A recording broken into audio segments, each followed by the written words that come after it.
Et si je vous disais que les tragédies de la partie 6 de JoJo's Bizarre Adventure vous avaient été annoncées sans que vous ne le réalisiez? Attention, ça va spoiler. Dans la partie 6 de JoJo's Bizarre Adventure, quand Jolene et Pucci se rencontrent pour la première fois, chaque détail compte pour indiquer au spectateur comment cette confrontation se finit.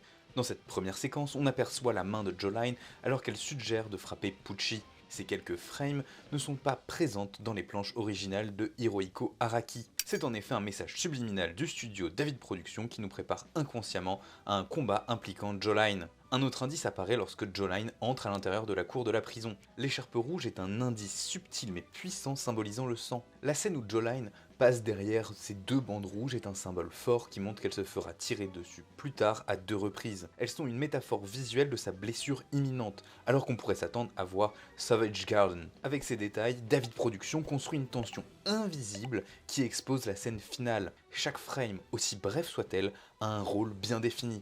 Dites-nous en commentaire si vous l'aviez remarqué, et n'hésitez pas à vous abonner au comptoir japonais pour ne pas manquer d'autres analyses de ce style.